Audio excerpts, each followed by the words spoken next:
Live from our studios in the nation's capital, your most reliable source for news, national, regional, and the rest of the world. Welcome to Kairi FM's Major News. Here's your presenter.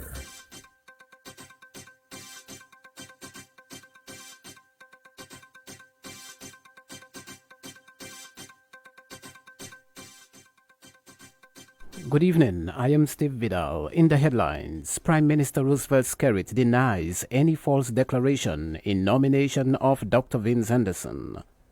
Hospital authorities investigate reports of hospital staff denying the public care. And from the region, St. Vincent and the Grenadines, UN experts to assess environment risks on human rights. Internationally, new Swedish Prime Minister resigns hours after being voted in. The details of these and other stories in a moment. Are you looking for good eggs? I mean quality fresh eggs straight from the farm? Well, we have exactly what you're looking for, no matter the quantity. We've got the right amount. Visit us at Prince City downstairs Kairi FM on Independence Street for your fresh farm eggs, or call telephone 448-7331, 448-7330 or 448-8752. And we'll get you your fresh farm eggs.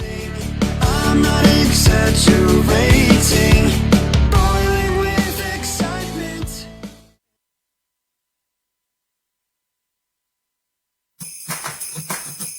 This Christmas, unlock a new digital world with 45% off a new DL3 Plus Pro smartphone from Digicel. Get it now when you buy a 30-day 25GB Prime Jumbo bundle to enjoy all your favorite Digicel apps. The best smartphone with the best apps. Enjoy a 6.2-inch screen to watch more Christmas classics in Playgo. Dual 5-megapixel camera to capture more Christmas moments. And then store it all in Billo, from blockbuster movies and chop-topping music to streaming live sports, video chats, and so much more. Get yourself a DL3 Plus Pro for $200 or gift it to someone you love. Visit a Digicel store today.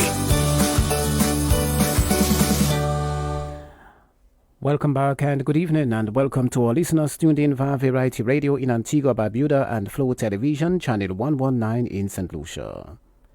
Hospital authorities are investigating complaints regarding people seeking care at the hospital being denied access to care if they do not pay the required fees before receiving the service. Chief Executive Officer of the Dominica China Friendship Hospital, Dr. Dexter James, addressed a social media backlash related to the matter, where a woman visiting the A&E unit, that's the A&E unit, recalled being told she had to pay before receiving service. Dr. James apologized at a news briefing on Tuesday. First of all, I want to apologize to any and all patients who have had to access care at our institution, and by extension the Accident Emergency Department within recent times, and have had to endure the perception that access to care can only be received if fees are paid. I deeply apologize for it, and it is a matter that is under investigation at this point in time. Let me say at the outset that access to healthcare services, and by extension hospital services, will not be denied to any person who presents for care, whether they could pay or they cannot pay. And that was the Chief Executive Officer of the Dominica China Friendship Hospital, Dr. Dexter James. James says the hospital exempts the public from paying close to $245,000 in fees yearly. He says someone seeking care at the accident and emergency unit should be asked to pay for their service before receiving care. The situation that occurred in the Accident Emergency Department is indeed an unfortunate one, because the department of its very nature is set up to deal with persons in life-saving, life-threatening conditions, or in traumatic situations. And therefore, it is not expected that the whole question of fees is brought into the picture as it relates to persons presenting for traumatic situations.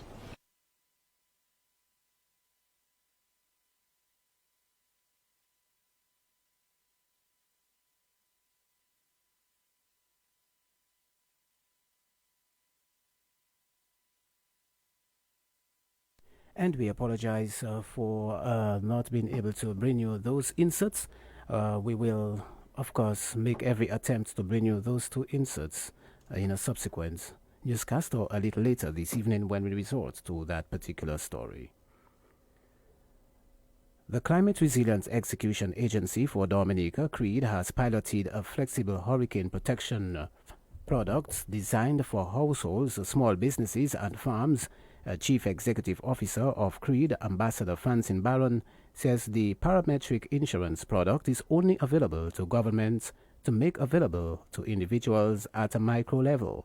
This aims to boost disaster risk reduction. In April to May this year, we piloted the flexible hurricane protection product. And this is a parametric protection product that is delivered on a blockchain platform. It is different from indemnity insurance in that you are not insuring a particular asset that would have to be damaged and assessed before you receive payment. Protection could be taken out for anything, such as your home, livelihood, businesses, crops. It is a parametric product, which means that once certain pre-agreed parameters are triggered, then payment is automatic. So for the pilot, the parameters chosen were wind-based. Two things were being monitored: the storm strength and the proximity of the eye of the storm to Dominica. Protection could be purchased for either Category 1, 2, 3, 4, or 5 storm, or just a tropical storm, or for all 5 categories.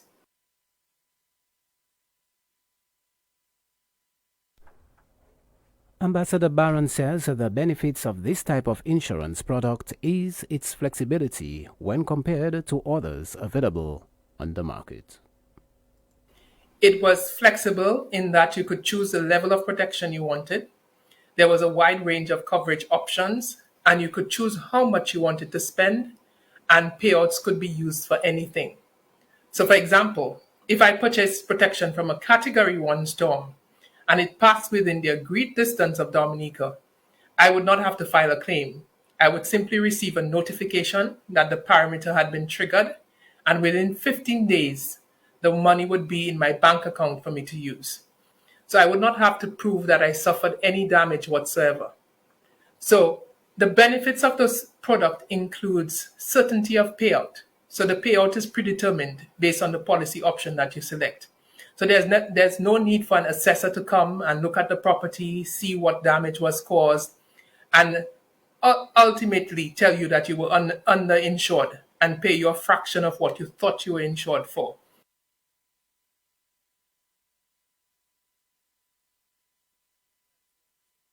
And that was Chief Executive Officer of the CREED, Ambassador Francine Barron.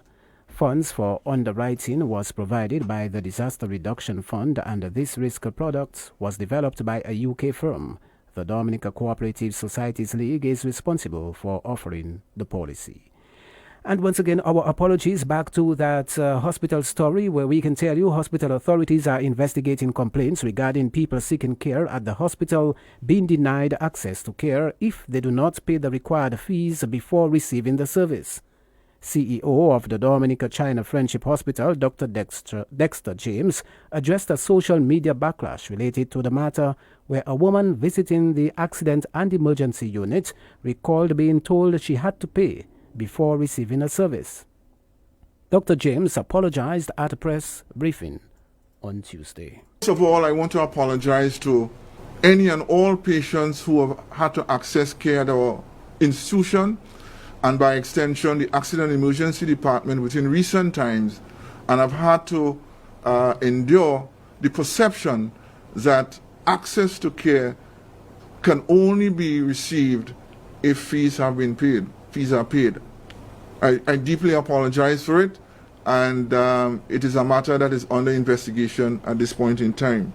Let me say at the outset that access to healthcare services, and by extension hospital services, will not be denied to any person who present for care, whether they could pay or they cannot pay.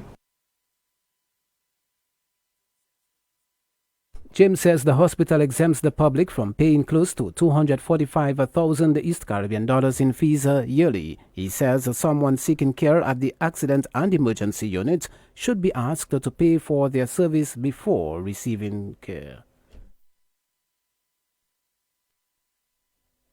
He repeats for correction, he says someone seeking care at the accident and emergency unit should not be asked to pay for their service before receiving care. The situation that occurred in the Accident Emergency Department is indeed an unfortunate one, because the department by its very nature is set up to deal with persons in life-saving, life-threatening conditions, or in traumatic situations. And therefore, it is not expected that the whole question of fees is brought into the picture as it relates to persons presenting for traumatic situations. In other news this evening, Prime Minister Roosevelt's Kairi is denying that Dr. Vince Henderson has made any false declaration with regards to his candidacy in the Grand Bay by-election. On Tuesday, a group of people questioning the legality of Dr. Vince Henderson as a candidate for the Grand Bay by-election staged a protest outside of the electoral office. Those concerned wrote a letter addressed to the chairman of the Electoral Commission expressing concern that Dr. Henderson was still serving as ambassador to the U.S. and a permanent representative to the OAS. Mr. Skerritt, who is also the leader of the Dominican Labour Party, says Dr. Henderson has been nominated in accordance with the Constitution. They recognized they could not speak or question Dr. Henderson's experience. They cannot question his association with the Dominican Labour Party. And they cannot question his contribution to Dominica. So what do? They go and they seek to create some kind of confusion that he is not qualified to contest the election because he is Dominica's ambassador to the United States. The reality is, I can say to Dominican people without any fear of contradiction that Dr. Henderson has been duly nominated as a candidate for the Dominican Labour Party in the Grand Bay by-election, and in complete conformity with the Constitution and the provisions of our laws. There has been absolutely no violation of any law in Dominica with the nomination of Dr. Henderson as a candidate for the Dominican Labour Party in the Grand Bay by-election. The country's leader has confirmed that Dr. Henderson has not been paid a salary from the state since 2019. Dr. Henderson has not received a salary from Dominican government since 2019. And the point is, even if he was receiving a salary from the government of Dominica as ambassador, that would not have disqualified him to be a candidate for the Dominican Labour Party or for any party. And we must not act surprised when these guys behave that way. I guess sometimes you look at people from your own perspective and hoping that they will be constructive. And then, you realize, well, yet again, they are who they are. And so I'm not surprised by the behavior. We anticipated that kind of behavior, looking for something to create confusion in the minds of the people. Meantime, Labour Party candidate in the Grand Bay by-election, Dr. Vince Henderson, says he's ready to serve the Grand Bay constituency, despite what he describes as noise following Tuesday's protest opposing his candidacy. Dr. Henderson will contest tomorrow's by-election with two other candidates, Julius Gabriel of Grand Bay and Clarington Andrew of Girondale. He responded to a question by Daryl Teat on the Heng regarding protest action, questioning his legality in the by-election. My preoccupation is really at doing the best job possible for the people of the Grand Bay constituency. And when I dutifully accepted my party's nomination to represent the good people of the Grand Bay constituency in the November 25th by-election to fill the vacant seat occasioned by the passing of our comrade and our dear friend, Honorable Ed Regis, I did so with humility, but with, the desire to make a change, to make my contribution. And as a result, I have met the people, I've met my people, I would say, because, 24 hours we'll be casting the vote, and soon thereafter, no doubt, I will be their representative. So, I have met my people where they live, where they work, where they recreate, where they worship. And I have listened to their concerns, their aspirations, their hopes, their dreams, for themselves, for their communities, for the children, And I am committed to serve the people of the Granby constituency with everything that I have. Dr. Vince Henderson. A mobile vaccination campaign, Vaccines on Wheels, launched this week, is aiming to increase access to vaccines for all citizens. The Ministry of Health, Wellness and New Health Investment campaign started on Tuesday. The Vaccines on Wheels campaign is also seeking to build awareness among citizens about the benefits of vaccination against the COVID-19 virus. This week, the COVID-19 vaccination unit will partner with the Bureau of Gender Affairs for a bus tour of various communities around the island in recognition of International Men's Day. On Tuesday, the mobile vaccination team made stops in Newtown, Kings Hill, Citrone, Fortney, Loubier, Forbawa, Bellevue-Chopin, Picheley and Maranatha Square. The campaign continued today in Meru, Salisbury, Bioche, Dubla and Portsmouth, Goodwill, Tarish Beach, Gutter, Stock Farm and Bellevue Roll. This campaign will place emphasis on ensuring that every Dominican has access to all the COVID-19 vaccines available on island. The campaign will take on the form of 2 mobile buses, 2 mobile branded buses, which will function as mobile vaccination units. These units will take on different routes daily, Monday to Friday, to ensure that everyone within the urban and rural areas of the island have access to receive the COVID-19 vaccine. So we encourage everyone to just look out for our branded buses, and if you see us, just stop us and we will offer you any of the vaccines that you prefer. The best vaccine is a vaccine that is most accessible to you. So make the choice today to get vaccinated. Communications Officer at the COVID-19 vaccination unit, Vanilla Orley. Tomorrow, the vaccination team will visit Woodford Hill, Wesley, Marigot, Montjon, River-Syrique, La Plaine and Dillis. The COVID-19 vaccination unit was formed to ensure equitable access to vaccines and has recorded a success with the establishment of vaccination sites across the island, in-home vaccinations to sick and shut-ins, on-site vaccination drives at various private sector entities, and educational sessions aimed at disseminating credible information on the efficacy of the COVID-19 vaccines. The government of the Commonwealth of Dominica has congratulated President of the Bolivarian Republic of Venezuela, Nicolas Maduro, for his party's resounding victory in regional and municipal elections held on Sunday, November 21.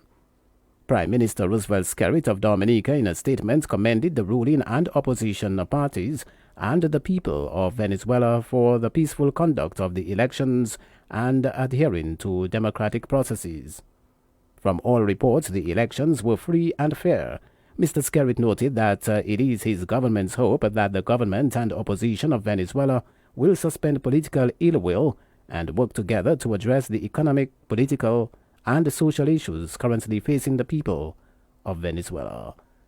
Mr. Skerrit has called for a resolution to political discontent and discord and encouraged the country's leaders and institutions to prioritize the well-being of the Venezuelan people. He said, being a friend of Venezuela, Dominica has pledged its support of efforts to secure peace, security, and economic advancement for all.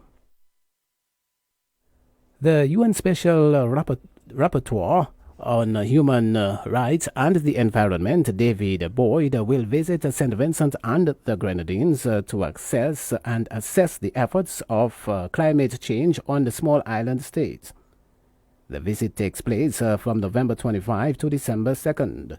This is the first visit of the Special Rapporteur to a small island state in the Caribbean. It is also the first official visit since the Human Rights Council last month recognized the human right to a clean, healthy, and sustainable environment. Further afield on the international scene, Sweden's first female Prime Minister, Magdalena Andersson, has resigned from office only a few hours after being voted in, Sweden's official Twitter account announced on Wednesday. The dramatic move came before Andersson was fully in office, as she had not yet had a council with the king, a spokesperson said. Her resignation follows a budget defeat in Parliament Wednesday, Sweden's Twitter account added, with lawmakers supporting the opposition's bill. The Green Party has also decided to leave the minority coalition government with Andersson's Social Democrats. It said the current government will also remain as an interim government until a new government is in place. The 54-year-old Andersson said she had told the Speaker of Parliament that she hoped to be reappointed as Prime Minister at the head of a single-party Social Democrat government, according to Reuters report. She replaced Stefan Löfven, who recently stepped down as both the country's premier and as leader of the Social Democrats Party. All the other Nordic countries, Finland, Denmark, Norway, and Iceland, have previously elected female national leaders. As Prime Minister, Andersson was preceded by 33 men. She previously worked as Deputy Director General of the Swedish Tax Agency, according to her CV on the Swedish government's website. You've just heard the news nationally, regionally, and internationally as we leave you a look at the headlines once again. Prime Minister Roosevelt's Kerry denies any false declaration in nomination of Dr. Vince Henderson. Hospital authorities investigate reports of hospital staff denying the public care. From the region, UN experts to assess environment risk on human rights in St. Vincent. And the new Swedish Prime Minister resigns hours after being voted in. Join us tomorrow morning at 6:30 for the morning news. I am Steve Vidal. Thanks for listening. Thanks for watching.